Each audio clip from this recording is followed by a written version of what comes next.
right, let's do this. Here we go.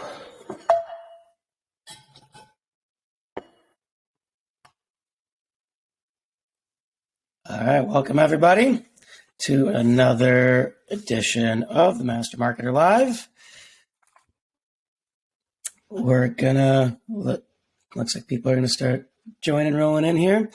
My name is Mike Grinberg. I'm the CEO of Proofpoint Marketing. In case you don't know me, I've got James Ricks here, who is one of our directors of demand gen. And we are going to be talking about some fun stuff today. The concept we're going to be breaking down is how to build affinity to your brand through ideas, people, and groups. Christina, hey, welcome. Good to see you again. Looks like people are rolling in. Anybody that's joining, pop a message into chat. Say hi so we know who you are and where you're hailing from. As always, I'm going to start off with a bit of a level set monologue, if you will. James and I will go back and forth after that for a bit on some pre-planned topics of discussion around this concept of building affinity to brands via ideas, people, and groups. And then after that, we will open things up for questions, comments, etc. We are going to be doing a giveaway. If you've been following any of our stuff, we got a new fun Cinco card game. It's like Uno, but for marketers. We'll be giving one of those away later on in the show. Or maybe not one. I don't know how many. We'll see. But we'll ask some questions and pick some winners. So stay tuned for that. It looks like a few more people joining. Again, pop a message in the chat, say hi so we know who you are, and etc. Again, we are monitoring chat. If you have a question as we're talking, just pop it in here. I'm going to also put a link here for people to join us live in the audience if they want to. You can do that at any time. If you want to be in the Riverside audience, here's the link. Otherwise, at some point, we're going to open things up for questions. You can hit the call-in button, and we'll be able to bring you on, and you can chat with us live. So without further ado here, again, the topic is building affinity to your brand through people, ideas, and groups, and we're going to break things down. Before we get into the nitty-gritty here, I think we need to define a few things because a lot of this language can be fluffy, and I think it also is often, I don't know if misinterpreted is the right word, but we'll use that for the purpose of this conversation. So the things we need to define is, okay, what's a relationship? Right? The definition I like, and is going to be the one we operate under for the purposes of this discussion, is relationship is a connection, an association, or an involvement. That could be between people, groups, ideas even, right? That's part of what we're going to be talking about. I think we also need to define the word affinity. What is that? Affinity, and this is according to Webster's, I think it's a fine definition, at least I think it's Webster's, is sympathy marked by community of interest. Fancy way of saying I like that. Having common interests, right? And last but not least, I think we need to define brand.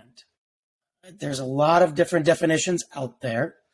One I've mentioned in the past and other lives and podcasts and whatever that I generally like is, again, I believe it's Jeff Bezos, so that's what it's attributed to is, brand is what people say about you when you're out in the room. I think it's a fine definition. I think it's really broad. And I think it's tough to really know what to do with that potentially. The definition I like that we've sort of kicked around internally here is a brand is a representation of your company's purpose and ideas through its people and products. And when I say products, you can include services in there too. To me, that makes things really specific and tangible, so you know what you can influence within that to build your brand. So with that, I'm going to rephrase the topic at hand, and I think it's important, right? It's I don't believe that people build relationships directly to brands. Right. That's the common mantra that's out there. I don't know if you can call this an unpopular opinion. I did in my post this morning. I don't know how unpopular it is, I guess, but what you commonly will see, there's tons of clickbait articles out there on this. You'll hear a lot of gurus and influencers talk about, well, the best brands are the ones that build relationships with their customers. I think there's some truth to it, but I think it doesn't really speak to what's really happening. I don't believe we build relationships directly to the brand. I believe we build relationships to the ideas that the brand represents. I believe we build relationships with the people that represent that brand. And I believe we build relationships with groups that either represent the brand or that support the brand. That's it. And through those three things, three entities, if you will, three assets potentially even, we build affinity to said brand. Right. And again, that goes back to definitions. What is a relationship? What is affinity? So with that, let's maybe look at a couple examples. One that I'll kick things off with is I'm a big soccer fan, football for pretty much everywhere else in the world. Soccer, come on, real football, soccer. The one they play with their feet. I'm a big Liverpool fan, Liverpool Football Club. And the best sports teams in general do an amazing job of building raving fans. And those raving fans are built through these, like the most diehard fans, they literally have groups. They have names like whatever, I forget the name for the Liverpool supporters. Maybe I'm not as big of a fan as I thought. Anyway, the point being is there are these groups of fans. They build these communities, right? Like Liverpool even has the owners created a fan based. Aaron says Liverpool is cool, but go Arsenal. See what I mean? But there's a Liverpool fan group that advises the ownership group in terms of the decisions they make, right? Things like that. So the best sports teams, and you can think about any team that you are really a fan of, and you will likely see that, right? They do a really great job of creating fans, and they also do an awesome job of leveraging their players to create affinity to and to activate their players and create affinity to the brand through the players. And one of the things that we're going to talk about is they also do a really good job of not over-indexing for any given player or coach, etc. And interesting, what you'll find is the ones that do, when those people leave, they struggle for a bit because they've over-indexed. They've tied too much of their brand success to one single person, right? You can look at, what happened with Manchester United, for example, when Alex Ferguson left as their manager, or when Cristiano Ronaldo left, for example, right? Their brand value actually literally decreased. Their public company, and you could see that, right? So things like that. So that's the example I want to talk through. Like, you don't build a relationship directly to the team. You build it to the team through these groups, through potentially even the idea or the story that the brand, that the team represents to you, and through the players and maybe even coaches and whatever. James, what's your example? Yeah, I just wanted to tag on to that, though. With the World Cup just finishing, I saw this video on Instagram that there was 4 million people in Buenos Aires. They got together to support the team as they drove through the town. You don't get that without nailing each of these things, with opportunities to be loyal to something, a common interest. That's what we're talking about here. In fact, they drove the bus. I don't know if you saw this. They drove the bus that they were all on under a bridge, and someone jumped off to be on the bus with them. Crazy, 4 million people there, but they've got something going. That's Argentina. I don't know much about Liverpool, but to go to the B2B side of things, if you're anywhere in the world of marketing, which I am, many of you might not be that are listening to this, but HubSpot is a perfect example. I think I have a relationship with that company through each of these things. They have a massive user group that I attend their conference every year, inbound.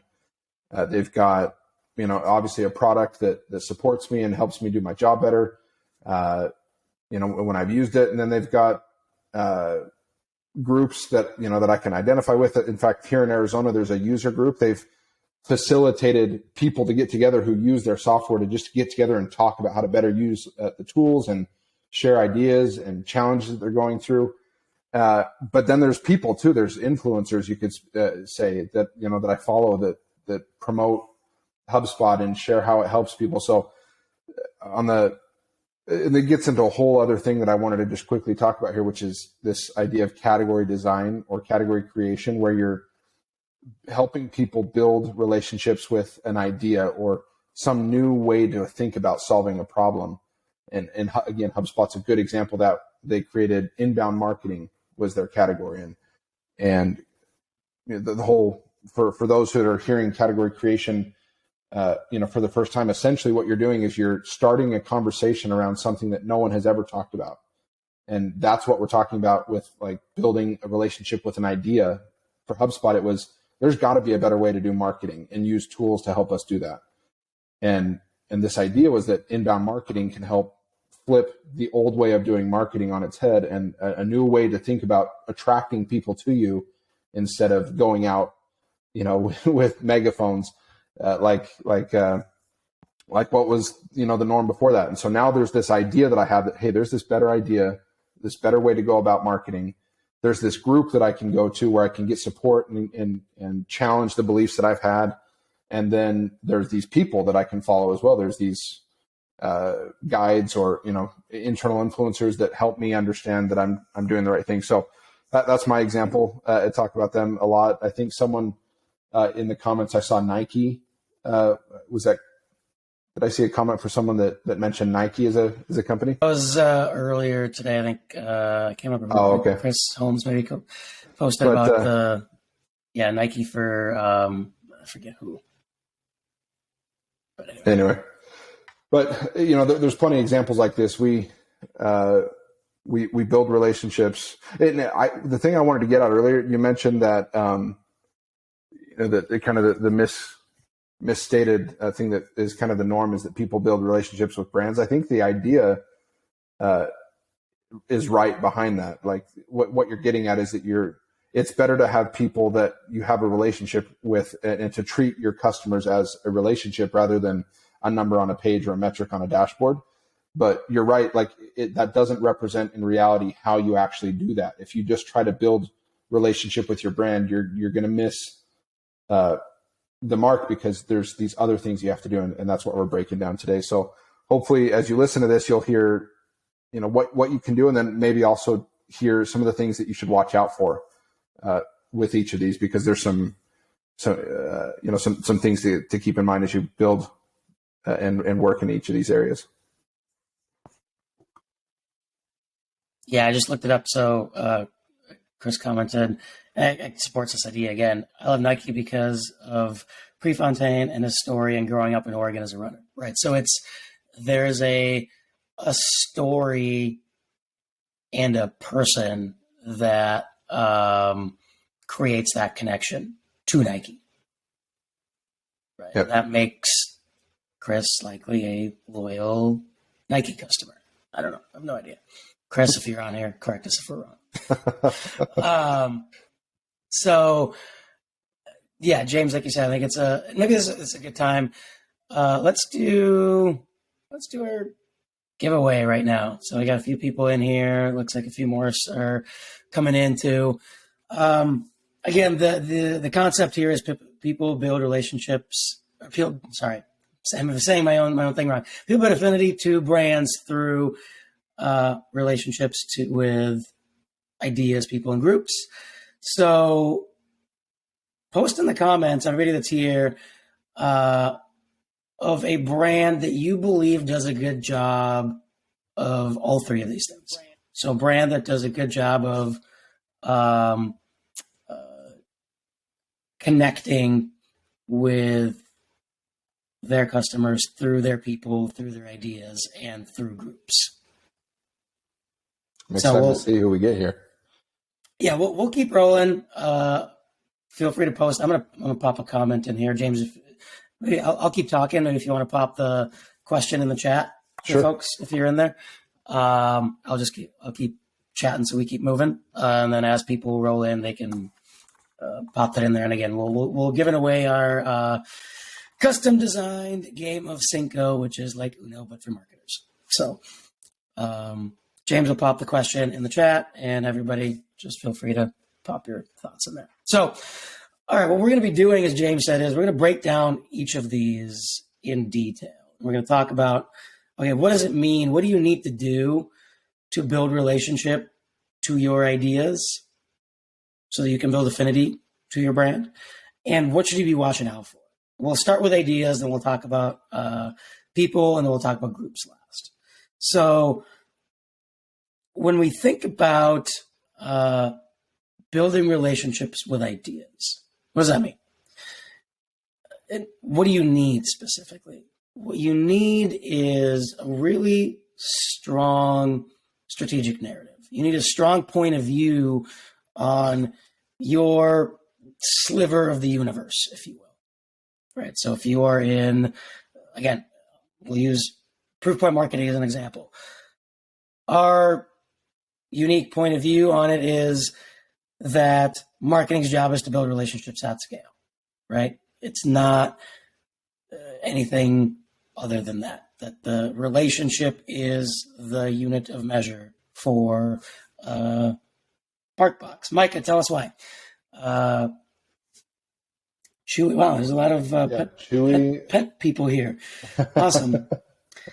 Everybody wants to win a game of Cinco. I want to know why. Tell me what makes BarkBox and Chewy and Jeep, how do they do a good job of building these relationships with through ideas, people, and groups? That's how I want to see how you all think about that. All right, going back to strong strategic narrative, you need to have a strong point of view, right? Which means you really need to define and identify what is that like acute pain that exists out there in the market.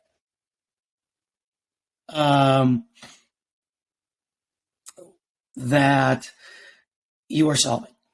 What is the actual pain? And then you need to reframe that solution to that pain in terms of your unique point of view and idea, which obviously ties into your product and service, etc. That's what you need. I know, James, anything else you'd add to that? Yeah, if you don't have that, then your idea is no different than anyone else's. You're not unique. But if you don't have that, you don't even have an idea. Like you're just like everyone else. And so, but this is key because like I mentioned with the HubSpot example, they came up that, they thought, there's a better way to do this. And we think that's inbound marketing. And we think here's what that looks like. But to get people to buy into that, which is just about the hardest thing that you can do in marketing, to get someone to be an adopter of something that's never been talked about before, never happened, never been done before, there's a lot of risk that you have to, it's involved with that. And it's your narrative that comes along with that. In other words, HubSpot didn't try to get people to do this by saying, our tools are the best at this, this, and this, and they just vomit features all over people. They talked about the way that a marketer can feel at the end of the day after they work with their tool.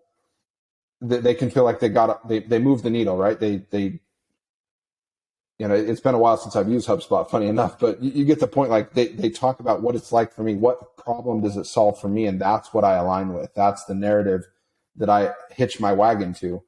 And if you don't have clarity, is probably my favorite word to use on that. If you don't have clarity on that, then you're missing an opportunity for people to say, that's what I feel. That's what I want. That's exactly what I'm dealing with. And they get it. And, and so if you don't have that, you're just a commodity. You're just like everyone else. Yeah, I think to go back to the example I was talking about in sports, I think there's every single sports team, excuse me, every single sports team out there really focuses in on one specific pain or need. It's the general human need for connection, to be part of something, right? That's what every single sports team is kind of placing their bets on, is that they can create that experience for their fans. And then they each do it in a different way to a certain extent. I mean, a lot of them are, tactically maybe are similar, but they each have a unique story that they're trying to tell you, a unique founding story, a unique sort of like, hey,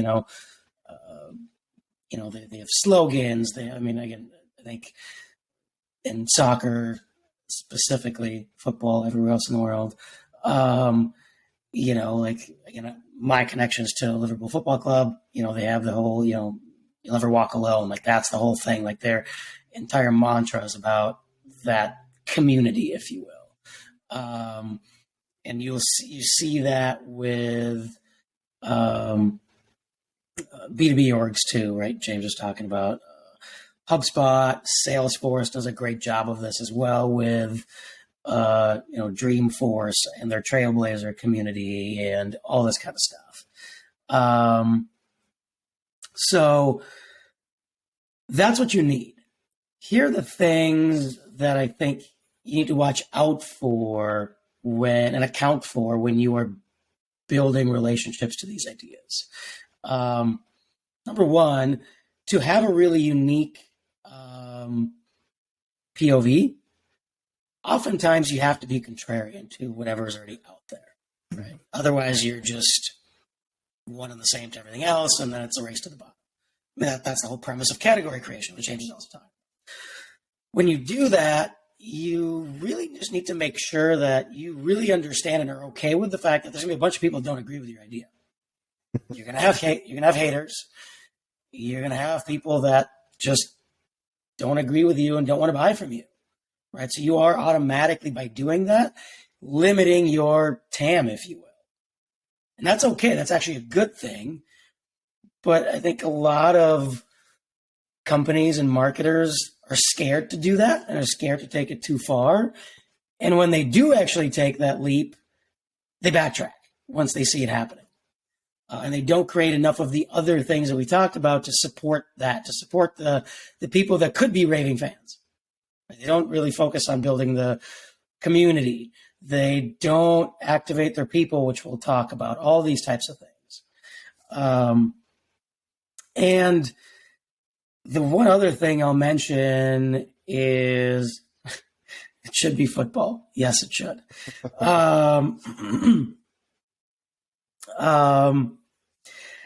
The other thing I think that often gets mistaken is these ideas and these points of view shouldn't be written in stone. These are not the 10 Commandments, right?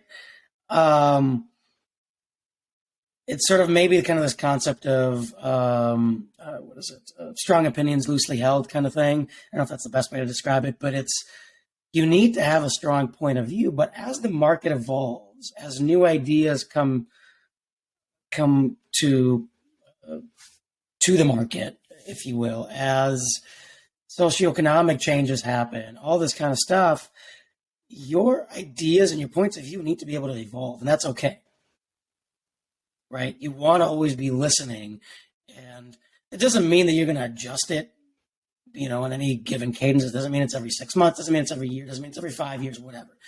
But you need to be aware of when these major changes are starting to happen, and you need to innovate on that unique point of view, on that strategic narrative. Because if you don't, you're going to be left behind. Because, James, I'll kick it back over to you, but in my opinion, like, this is where I think people maybe go wrong on what category creation is. Like, they'll create the category, but then they'll stop innovating on what that category is. And you see this happen all the time. I don't know if you've got thoughts on that. Yeah, if you don't support, when you attempt to create a category, which is really that's a big deal, and we could talk a whole nother episode about that. But just the idea is you're trying to build raving fans for this idea, this new way of solving a problem, and if you don't support that and allow that to change over time, then you become irrelevant, pretty quickly. I'll also say that when COVID is the best example. I think COVID is going to be in every business school for the next 20 years of what happened. And there were companies who did really well when that hit, and there were companies who struggled. And when you have to change, your idea, your point of view could change overnight with something like that. And it was the companies that had strong relationships with people and groups, that allowed people to adapt to this new idea. When work from home became suddenly so important, the companies that had strong affinity in people and in groups allowed this new idea of work from home to just, explode and become the norm, for a while. It's kind of shifting, back, and I think that's good. But that's the other thing I wanted to say is that's why these three together are so important. Because you can create a category and have a really awesome idea, but if you don't activate on it and you don't build champions of it and get your people talking about it, and then if you don't create a way for the community to talk about that and let it live outside of you, then it's going to die on the vine. And actually it's interesting. So Micah elaborated on why he chose BarkBox. Oh, let's see. I'm going to summarize it. I don't want to read the whole thing verbatim. Pretty much he's talking about how a lot of in his opinion, the focus is on the customer success team and where they really listen and adjust and take the opportunity to learn and adapt. And I think going back to James, what you were talking about, it's an example of that, which is you need to create the opportunity for feedback loops where you can listen to what people are saying about your idea. And that is your way to catch trends early through your people and through groups, right? So this is where you kind of mentioned all three of these need to be present. I totally agree. And I think that's a big part of this that's why, right? Because if your people are there and they're listening, they have their fingers on the pulse, they can come back and say, hey, there's something changing in the market that we need to address. We need to, this narrative no longer fits for reasons X, Y, and Z. If you have these groups that are present that you are managing, which we'll talk about that, and that's a big endeavor, you can see these conversations happening live and get this qualitative type insight that allows you to make these adjustments on the fly, if you will. Yep. Catch them early. And I think that's the key is you don't necessarily have to be, first to market with an idea, but I think you do need to be very, very early in defining or redefining what it means. And if you've been able to create and own the category, it's on you to keep owning and redefining that category as it evolves. Yeah. Because otherwise somebody else is going to do it for you. Apple's a good example of that. They're rarely the first to do something, but they're almost always the ones who do it the best. And, that's maybe a whole nother debate, but you don't have to be the first is what I wanted to reiterate, but you have to create and sustain the conversation to kind of earn that or maintain that spot. But it is a great example of a lot of this, right? There's the idea of what Apple represents, right? People don't have the relationship with the brand because of their awesome products. Mm-hmm. Yes, the products are great quality, but so are, if we're talking computers, so are Dell computers. Right? I'm pretty sure if you look at Consumer Reports, they'd probably be pretty similar to a certain extent. Mm-hmm. Take, viruses and malware out of the equation, maybe. But anyway, whatever, or Android phones or whatever. Yeah. But at one point, people, Steve Jobs, right? Now that gets into, Steve Jobs is no longer there. And I do think for a while, Apple actually struggled because of that. Mm-hmm. Right? Because the identity was very heavily tied to him and his turtleneck. Right. So actually, I think it's a good example of this, right? They've their communities and their stores and all this stuff. And again, a lot of that stuff is changing, and et cetera, et cetera. Okay. So, anything else to add around ideas? Otherwise, we should move on because we have a bunch of other stuff to talk about. Might have briefly hit it, but as you're building these ideas, the words matter. You'll often supply the words that you want the group of people that you're trying to target to use. You're empowering them with the words to use to describe the problem. And that's where you need to have clarity on what those words are. So customer interviews and knowing the words that they're using to describe their problems, all of that's really important. And then, I mean, this is obvious, but we haven't said this, but this is where you have the opportunity to create content that helps get this idea across, to educate them. That's how you're going to build this relationship, is through things that they see, experiences, things like that. And words matter. So, but I think that ties in perfectly to where we're going next, which I think is the people and how to do that and what that looks like. Yeah. So a couple of quick things here.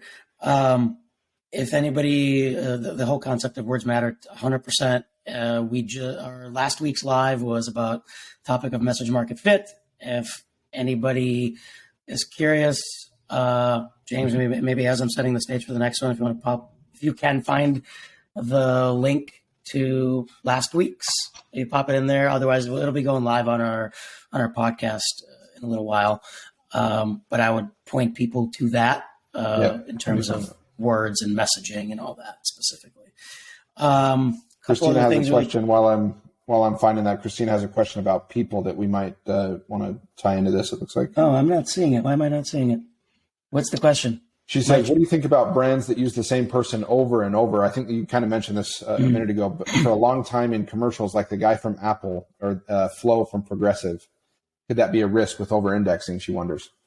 To me, those are two different things. It's apples and oranges. I think, and actually we, a while back, we had Udi Ledergor, CMO from Gong, on our show. I think and he talked about a Super Bowl commercial and how the continuity of using the same person consistently, I forget his name now, but I think the continuity from that perspective, like spokespeople, those are fake, right? Those aren't real people. There isn't really a danger there per se, unless you're going to, go away from that spokesperson at some point. You're going to create a new one, which, I mean, brands do, and sometimes I think they struggle because of that. But I think that's a choice. It may be a bad choice sometimes. What I was getting at more is, which we'll talk about here, is I think of it more as like there's this concept out there that companies should hire creators. I'm kind of jumping right in here. And you see this happening across the board. You see agencies doing this. You see brands doing this. But when too much of your company is tied to that person's individual personal brand, and they leave, and look, let's be honest, the reality is most people at your company will leave at some point. That's just the truth. That's the truth of your Proofpoint. That's the truth anywhere else, right? And we've seen this happen. And oftentimes what you see happening is that company's brand sort of dies down for a while until somebody new comes up or until the company figures something out. You see this happen with podcast hosts. You see it happen with individual creators that have their own podcast, whatever, that kind of thing. So I think that's what I'm getting at. I think that is a real danger. And I think companies can over-index on a single creator that happens to be an employee. And I see it happen all the time because there's a real opportunity there. I think people jump at it, and I think they do it with the best intentions. I just don't think they think through, I guess, what I would call almost like succession planning. Okay, what happens when this person leaves? So I'm gonna put a pin in that for a second because that's definitely one of the things we want to expound upon. A couple of things real quick while we got people. So we're doing a giveaway. If you scroll up, you'll see a question, but I'll rephrase it again here. Pop in the comments here a brand that you believe does a great job of building affinity by building relationships through ideas, people, and groups. So pop that in the chat here. We're giving away our card game of Cinco. It's like Uno, but for marketers. I'm not going to get tired of saying that. The other thing is we're going to be opening up the live chat here pretty soon. I'm going to pop the link in here again. Feel free to jump in here whenever you want to, by the way. Just join us live in the studio as an audience member on Riverside. This will give you the opportunity to hit the call-in button when we open things up, and you can come chat with us live if you've got a question or a comment or an idea you want to share, etc. So feel free to pop in there whenever you want. We're going to talk probably for another 15 minutes here or so, and then we'll open that up. So again, talking about people, what do you need to do to build relationships through your people? I think there's actually a couple of things to talk about. There's through your people and through external influencers as well. Those are two important groups of people to think about. And I think the external influencers are one that are often forgotten or maybe even used incorrectly. For internal people, what you need is you have to really have a plan and a process and a structure for internal marketing, especially if you're part of a larger organization. Because if your people, like let's assume you're in a company with several thousand employees, if you want to be able to activate them, or if you want them to activate and be advocates of your brand, you need to give them a reason to do so. So there's two things. One is you need to make them excited about the things that you are doing. You need to make them excited about the brand that you are building, your ideas. This gets into, James, I'm going to go a bit off topic here because something just popped into my head. Okay. I think companies do themselves a disservice by separating out the company brand and the employer brand.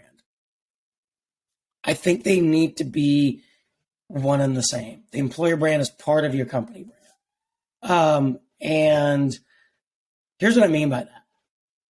I know for a fact that there are a number of people, if not all, at Proofpoint, that, especially the more recent hires, James, I believe you're one of them, correct me if I'm wrong, that are here because of our idea that relationships are the unit of measure for marketing, and that marketing's job is to build relationships at scale. Right. There are a number of people that are here because of the projects and the work that are here because of that idea and because of that idea itself. Now, they're here for all these other reasons as well, in terms of, people first and all these things. I don't want to diminish those. I think they're also important. And actually makes me think we should probably have Gabby and I should do a show about our culture pyramid. Mm-hmm. But that's a whole separate topic here. But I think, again, you need to give people a reason to be excited. Make them excited to come work for you, that when they come there, they already want to evangelize it. They want to evangelize the idea that they came here or came there to work on and work for.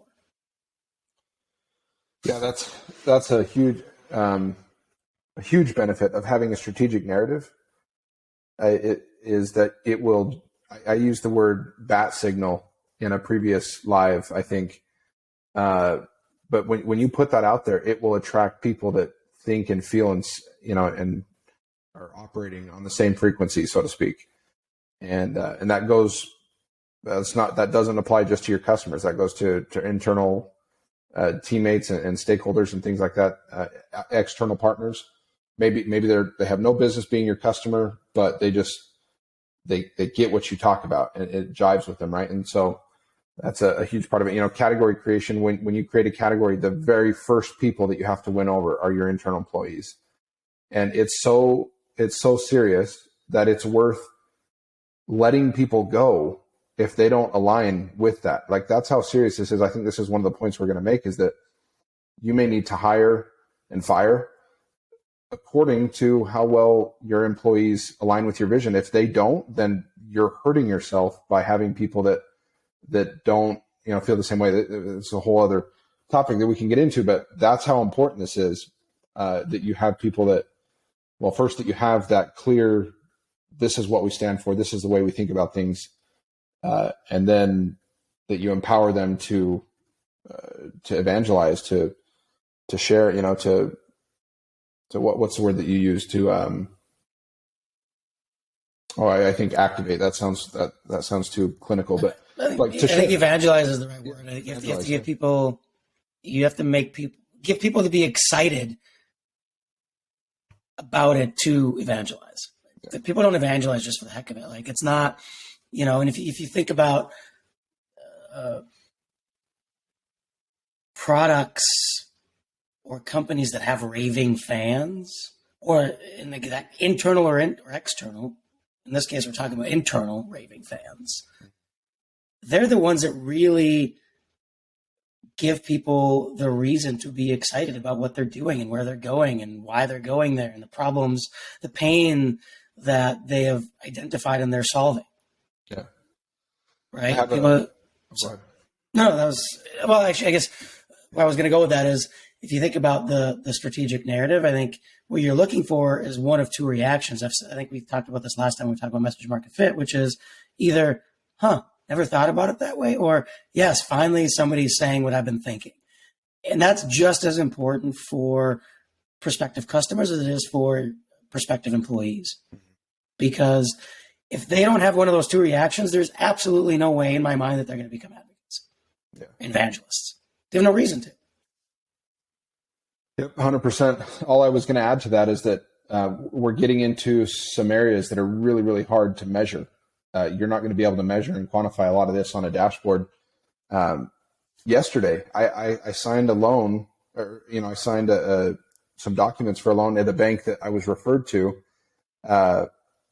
because they had such an outstanding experience. They'll never be able to quantify that. I mean, unless they ask me and they get some sort of like, how'd you hear about us, kind of thing. But, I haven't up to this point. So, but that's where people inside and outside of your organization help support the relationships that people have with you and your product or service, and build that affinity. It's crazy powerful. And it's how people buy today. That's how people behave today.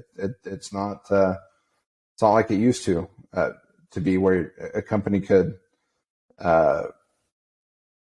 just blast people with ads. Like, that's not how it works today. So I saw, you saw that you responded. Okay. Kaylee had a comment about Johnny Cupcakes, and then Christina, she's quoting you from the live. Yeah. Never thought about it that way. Or yes, finally someone saying what I'm thinking. She's referring to that alignment that you get when you have clarity on this. Yeah. Yep. Exactly. Glad people are listening.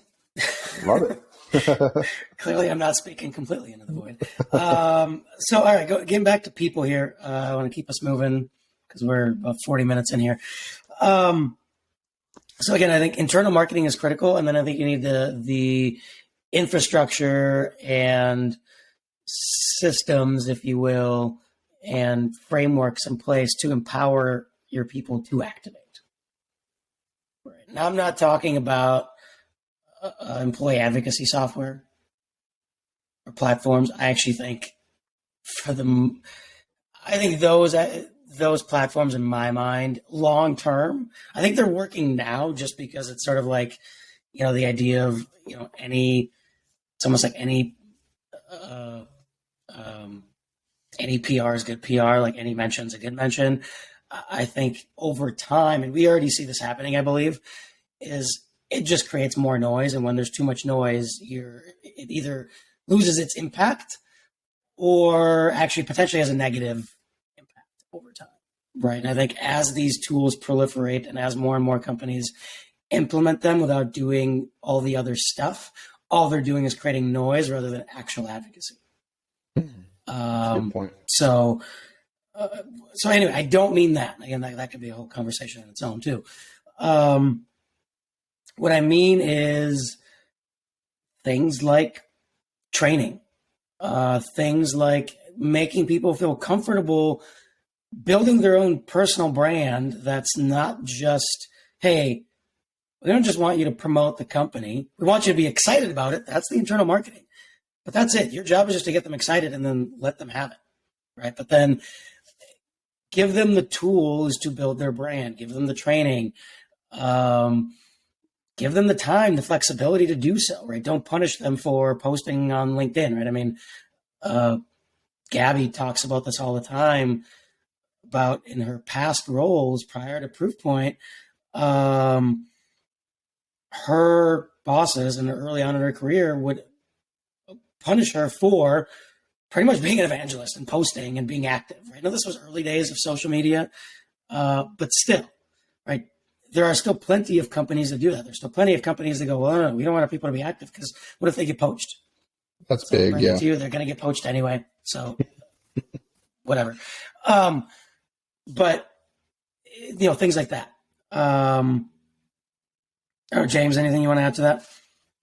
Yeah, you've hit it. Christina did just ask a question. What you mean by employee advocacy software? She wasn't sure. Sure, I'm going to spend. There's a ton of them. It's an entire category. There's social horsepower. There's dynamic signal. I think is one of them. Signal. There's a ton. If anybody that's here wants to pop links in the chat, feel free.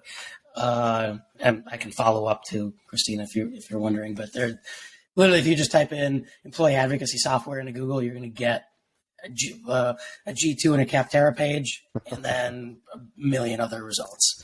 Yeah. And I don't want to support. And I don't know why social horsepower came to mind. I think maybe I did a demo with them years ago or something. That's probably why.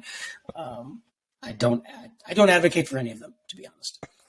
I think they can be fine tools as long as these other things are in place. And most organizations, I'll argue, they're not. Most of the time, it's just pre-writing a LinkedIn post for your team to just hit post, and it's just copy and pasting.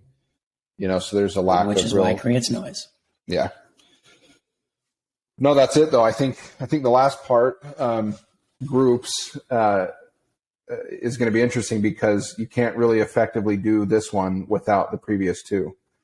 And so I'm excited to talk about this one. One more comment. It looks like Kaylee responded and said, "Yep." She's responding to the company that she mentioned earlier. I see. Okay. Brad, I mean, that's cool. I mean, again, I think this gets into that whole concept, right? It's the affinity is built through people and groups, right? So they have brand advocates that are able to host pop-ups all over the country. I mean, that's a perfect example of that, actually. So thank you for posting that, Kaylee. A couple of things to mention on people still. Again, when we sort of talked about what to watch out for, right? It's don't put all your eggs in one basket. I think it's easy to do so, right? Let's assume you hire somebody who runs a podcast and has a LinkedIn following of 20,000 people. It's easy to just attach your future, if you will, especially as a smaller organization, to that one person. Right? I know a bunch of organizations do that. And that's fine until that person leaves. And inevitably, that person likely will leave. Right? That's not a bad thing. That's just how business works, right? People will outgrow your company and they will leave, and you need to be ready for that. So I think thinking through succession planning, I think creating opportunities for people to connect to your brand through those people, right? So think about a podcast that maybe is co-hosted by, actually, look, this is a perfect example of what we're doing right now, right? These lives, James takes part in them. Joseph takes part in them. Other people will take part in them. Aaron has, right?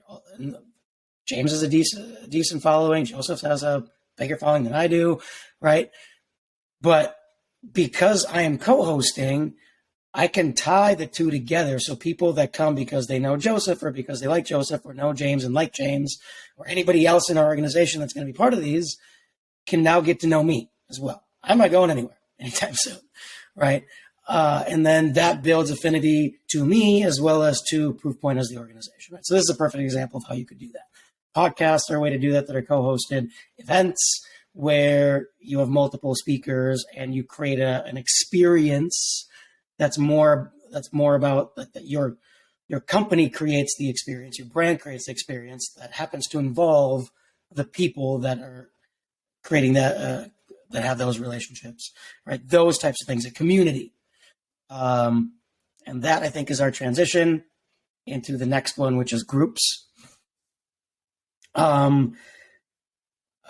I think what you'll need is you need all the other things first. You need the ideas, you need the people before groups are a thing for you, especially if you're talking about creating a community. Because if you don't have a good idea, why would somebody join your community?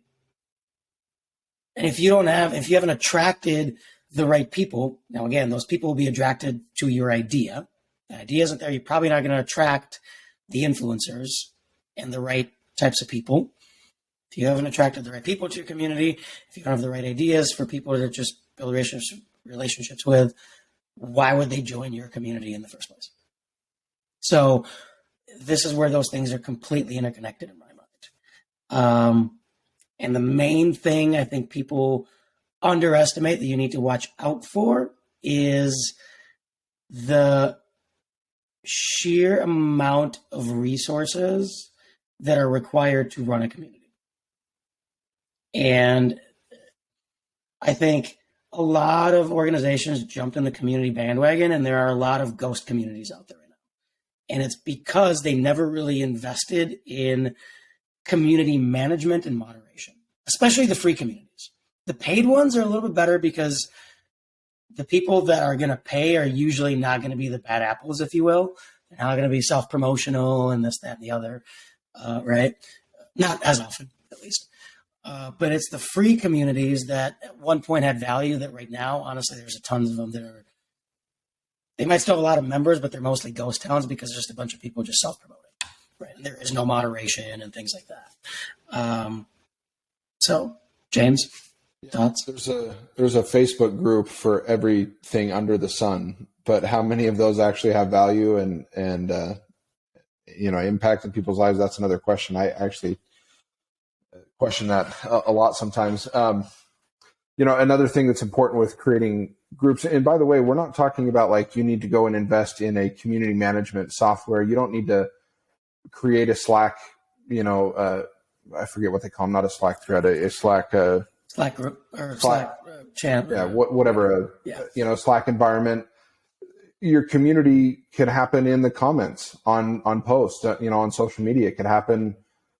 An internal community could be a group of people on a team that get together for lunch twice a month, or something like that. Like these aren't. But the key is find places where your target audience spends time and invest in building relationships there, or build a way for them to communicate amongst themselves. Right? There was an old SNL piece. I can't remember. I think it was the church lady, an SNL character that would invite people to talk amongst themselves. Right? And that's kind of what I think about with this. It's like, here's the idea. Go talk about building relationships at scale. Now go talk about it yourselves. And we're out of the way. You can talk about it. That's kind of what I envision. But there's lots of ways that this happens. But a key part is you need to have really solid customer research to know where these people spend their time. What do they want to talk about? Maybe outside of work, is this community they're a part of? Like this HubSpot group that I used to go to. It was much for networking and kind of just relaxing and having fun. They'd have food and drinks and things like that, as much as it was to be really serious, and talk about, HubSpot and their tools and features. So there's so many ways that this can look, but like, thinking back to the example of the Liverpool fans being this massive entity, how many? I wonder if there's a way to find this. How many fans there are of a team? I think if you could find like how many, I'm a big Phoenix Suns fan. How many Phoenix Suns fans are there in the world where they would say it's the number one team? I bet it's massive, and you'd never know. But those people are like it's kind of emotional, like what a fan will do for their team, what a person will do for a company that they, I've seen people get tattoos of company logos, right? Like that's a loyalty, and that's part of being a community that is really impactful. And if you're in B2B and you're thinking, that's not for us, we can't do that, then boldly but politely, I'd like to say you're wrong. It's happening. And you can be a part of it, and you can develop it, and you can encourage it. And it's a beautiful thing. I think the other thing is, you mentioned how much work it takes. It's just to say that another way. It's not, if you build it, they will come. You have to build it, which is hard. Then you have to sustain it and keep people coming. And then you have to keep the conversation, going and productive and worthwhile and valuable. So it's hard, but man, there's massive benefits, from that. I get so much value from communities that I belong to, and I'm sure you and other people would agree. All right, we didn't leave as much time as I was hoping for comments. I let me just check my schedule. I can in theory stay on a little bit longer if people want to jump in and chat. I'm going to open that up right now. Again, here's a link, and I saw Micah, you just asked a question, so I'm going to give you the option. I can just answer your question. I'm going to start talking about it anyway. But if you want to jump in live here, here's a link, and then you can hit the call-in button, and you can join us live, and we can chat in person. Feel free to do so. So Mike asked a question, do you see value in a dedicated community manager role? If so, what part do you think they should play in building your community, internally or externally? I got my opinions. James, I've been talking a lot. You want to, do you feel like taking this one? Yeah, we kind of talked about this. Hiring someone who has experience and, but then also, if they can attract, we kind of go back to the people part here, but if you can attract someone that maybe has a community, then that can kind of bolster your efforts. But I think what you're asking is that, what would a community manager do? And I think that's a great hire, right? There's someone that's solely focused on developing that.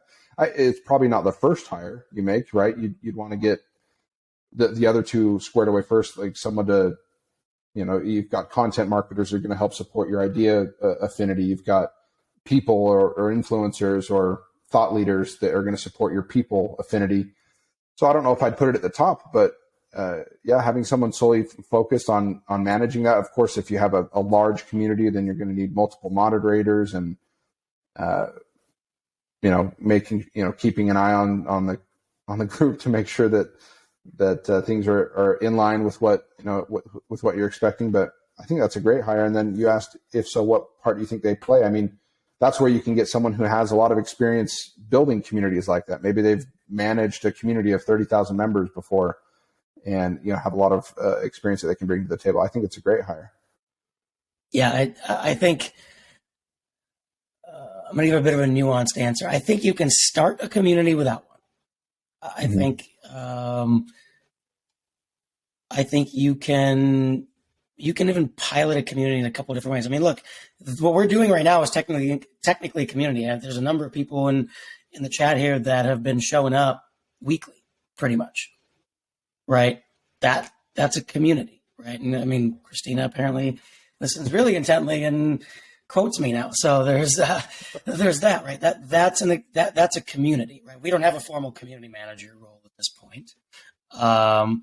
So you can build a community around a podcast, around a live event, around all sorts of things. You can start building your community that way. I think the mistake people make is like, a community has to be a Slack group or Facebook group or this, that, and the other. It doesn't have to be. Definitely not at the start. And even just in general, I don't think it always has to be. So I think you can definitely start one. I mean, you can even think of, a customer advisory board in theory is a type of community. James, I know you talk about customer advisory boards a bunch. Things like that. So I think you can start one without having a dedicated role. However, if you want to do what most people think of community when it's like actually create a group and do this, that, and the other, host events within it, allow other people to talk amongst themselves consistently, all this kind of stuff. I think you do need to consider hiring like a head of community or something like that. Again, whether it's a manager, whether it's a director, whatever, like there's a lot of different ways to slice that cat to do that. But the one other thing I will mention is, again, I think you need to have the other two pieces in place. I think you absolutely have to have your ideas in place. And when you bring on that community manager or the head of community or whatever you want to call them, they need to be excited about the idea that the community is built around. And ideally, they have experience of building communities around ideas. Right? So if that core idea, that strategic narrative, that differentiating point of view is not there, I don't care how good of a person you hired, I think they're going to fail, or at least they're going to have a really, really hard time. And they're going to sort of stumble their way through this. I don't think you shouldn't build your strategic narrative based on your community. I think you can involve your strategic narrative based on information that comes out of your community. But that core needs to come first. The community needs to be based around that idea. So I know I kind of took a bit of a tangent, Micah. Hopefully that answers your question. Again, the phone lines, quote unquote, are open. Anybody want to jump in, ask a question, make a comment, argue with James and I about why we are silly about this whole concept? While we're waiting for anyone to maybe join in, I don't know if I can not address this, but Michael Braband, who's here on the live, at least I think so, he's left a comment. And I don't even know if you know this, Mike, but Michael Braband and I met at my previous employer, and we created a category and we created a conference, and I found Mike through his social media, and we brought him out as a speaker to this event. And I kid you, I'm not just saying this because I think he might be here. He's he's a good friend that I met through that past experience. And then I came here, and then now I see he's in our lives. What he's doing, his day to day, at least what I think he's doing, has nothing to do with what we do at all. I mean, he's a marketer, but his background, his industry, totally different. But he's part of this group now. And I think, did he just leave a new comment? Let's see. Oh no, that was someone else. That was Micah. But it's just, you mentioned a minute ago, and I didn't say it then, but that's kind of what's happening here is, and I'm not saying this to make me look great. I think it's because he's attracted to what we're doing here at Proofpoint. But the idea is that that came from somewhere you wouldn't have ever been able to get in front of Mike Braband, through any other way. And that happens all the time. And it's rare that you get to see it like this, but it's cool when you see that happen. Micah said, I think you're spot on. Yep.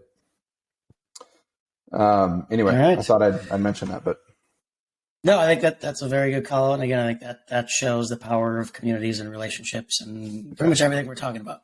Yep. So I think that is a good stopping point. Again, if anybody has a question about any of this stuff, it is, obviously you can watch this again. We're going to post this on our podcast in a little while. If you have a question about it, reach out to me or James or really anybody else at Proofpoint. We're all well-versed in these ideas and concepts. And please do join us live again next. No, we're not doing it next week. Sorry. Announcement. Proofpoint as a whole is generally kind of on call next week. So we're not going to be hosting a live. We're going to do our next one, I believe, in the new year in 2023. So I got my weeks right. So happy early new year. Happy holidays to everybody. And we will hopefully see you again on, what is that, January 5th? The 4th or something? 4th or 5th? Something like that. One of those, whatever that Wednesday is. So again, this is weekly. We do this weekly at 2 p.m. Eastern. So please do join us.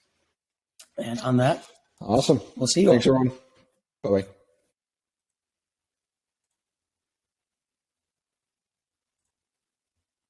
All right. Cool. All right. Sounds good. Awesome. Thanks, James. I That's thought that it. was good. You bet.